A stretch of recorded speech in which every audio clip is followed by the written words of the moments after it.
ये सब फैशन वैसन के चक्कर में मत पड़ो।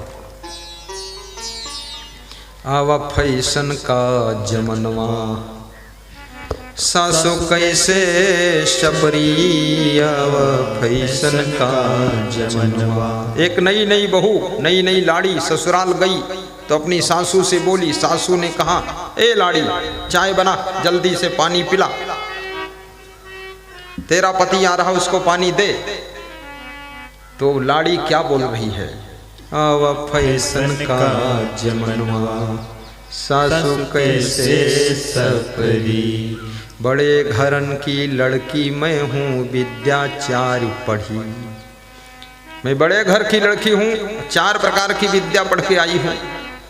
बड़े घरन की लड़की मैं हूँ विद्याचार्य पढ़ी, लगी कहारिन हमरे घर माँ कबहू न काम करी, आवा फैशन का जमनवा सासू कैसे सपरी, आवा फैशन का जमनवा सासू कैसे। पति हमारे इंटर तक है, मैं हूँ बीए पढ़ी। पति इंटरमीडिएट 12वीं पास, पत्नी है बीए ग्रेजुएट।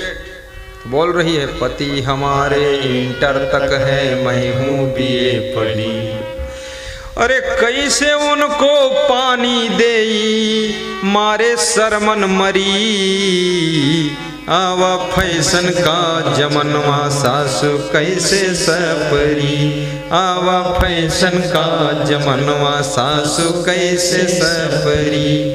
पति को पानी पिलाने में मुझे शर्म लग रही, क्योंकि वो इंटर पास है, मैं ग्रेजुएट हूँ, बीए कर चुकी हूँ। अरे बीए है तो क्या पानी नहीं दे सकती? ये बीए अलग चीज है। भगवान कृष्ण जूठे पत्तल भी उठाते थे, मेहमानों के पैर धोते थे, अर्जुन का रथ हाँकते थे, घोड़ों के पैर दबाते थे, लगाम पकड़कर घोड़ों को पानी पिलाते थे और सुदामा के चरण धोया था। उस व्यक्ति का नाम कृष्ण भगवान है। ये क्या सोच रही हो? सीता जी के बारे में विचार करो। कौशल्यादि सासु गृह माही, से वही सब निमान मद नाही। कौशल्या आदि तीनों सासुएं घर में रहती हैं। सुमित्रा और कैकेयी तीनों सासुओं की सेवा सीता जी स्वयं उनके चरण दबाने के लिए शाम को उनके महल में जाती हैं और उनको पानी भी पिलाती हैं और चरण दबाने के बाद उनका आशीर्वाद लेकर पैर छूकर मस्तक में लगा करके, कोई न मान है, न मद है, न अभिमान है, न घमंड है, वो सीता जो भगवान की नारी, भगवान की पत्नी है, वो अपने सासू माँ के चरण भी छूती है, सेवा भी करती है। और एक सासू नहीं 3-3 सासुओं की सेवा करती हैं। तो सीता जी से कम रामायण में ये तो सीखो। कौशल्यादि सासु गृह माही, से वही सब निमान मद नाही। तीनों सासुओं की सेवा अकेले सीता जी कर देती थी। आज 3-3 बहुएं मिल करके एक सासू की सेवा नहीं करती। सेवा कर दो, घर को मेंटेन रखो। हे बहू, तुम साधारण महिला नहीं, तुम इस घर की महिमा हो। तुम नारी नहीं हो, नारी के रूप में छिपी हुई नारायणी हो, रंभा हो, लक्ष्मी हो, और इस घर की शोभा बढ़ाने के लिए तुम आई हो। आलस्य मत करो, बुराइयां मत सीखो, गालियां मत बको। इस घर में गम खा करके रहो और सास ससुर को भी खुश रखने की कोशिश करो। छोटी बन जाओगी तो इससे कुछ भी तुम्हारा बिगड़ने वाला नहीं है, और गम खा लोगी तो सारे दुख खत्म हो जाएंगे, तुमको सब तरफ से सम्मान मिलेगा। कौशल्यादि सासु गृह माही, से वही सवही मान मद नाही। और जेहि विधि कृपा सिंधु सुख मानही, और सोई करी श्री सोई विधि जानही। जिस प्रकार से रामचंद्र भगवान को सुख मिलता है, उसी प्रकार से सेवा का तरीका सीता जी अपनाती है। विभिन्न प्रकार के सेवक और सेवकिनी वहां पर इकट्ठे हैं अयोध्या में, लेकिन सीता जी स्वयं राम का ध्यान रखती है, अपने पति का ख्याल रखती है। पूरी मानस पढ़ करके देखो क्या क्या मानस सिखाती है। और कबीर साहब भी यही बात बताते हैं कि सेवा सबसे बड़ी स्वर्ग की सीढ़ी है। उन्नति का साधन सेवा है, जिससे ही आत्म शुद्धि होती। पर लोभी मोही अभिमानी सेवक पद पाना क्या जाने। पर लोभी मोही अभिमानी सेवक पद पाना क्या जाने। जग में सत्संग बिना मानो सम्मति गति पाना क्या जाने। जग में सत्संग बिना मानो सम्मति गति पाना। राजस्थान में मैं कार्यक्रम कर रहा था। डिस्ट्रिक्ट कोटा में एक गांव में एक डॉक्टर हमको मिलने आए। उनकी पत्नी डॉक्टराइन भी आई दर्शन के लिए। छोटे छोटे बच्चों को भी लाए मोटरसाइकिल पर बिठाकर। तो मैंने पूछा, डॉक्टर तुम्हारे पास घर है?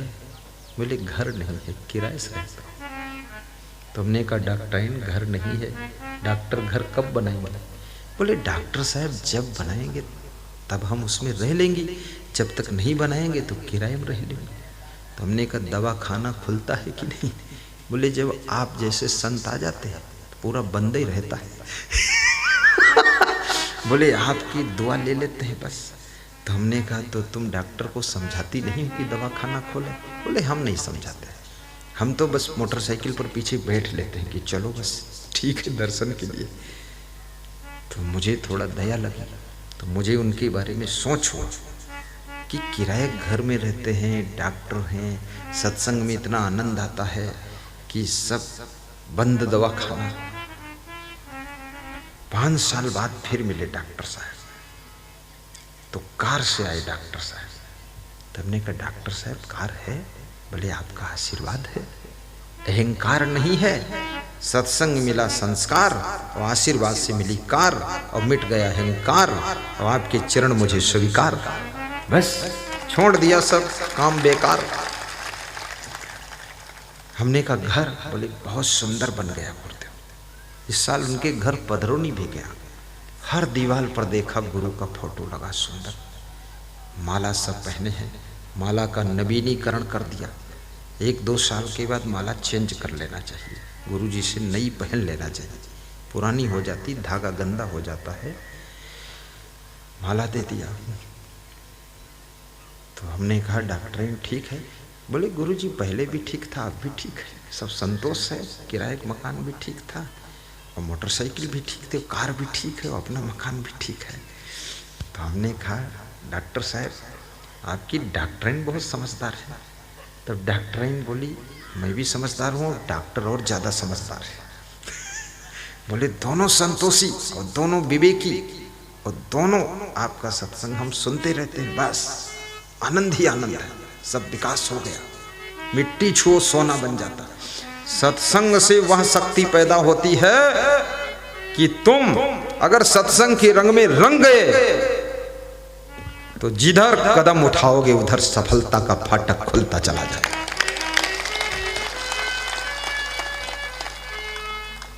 लेकिन सत्संग का असर आपके ऊपर आना चाहिए। ऐसा नहीं कि सत्संग भी सुन रहे हो गलत काम भी कर रहे हो तो बेकार है, गलत काम छूट जाने चाहिए। फिर देखना आपकी जिंदगी का जलवा बदलेगा, धनवान भी बन जाओगे, महान बन जाओगे, सम्मान भी पाओगे, आदर भी पाओगे, बहुत सुख पाओगे, दुख तो सब खत्म हो जाएगा। ये दुख तो दुर्गुणों के कारण है। ये जगत में जितने दुख हैं सब दुर्गुणों के कारण।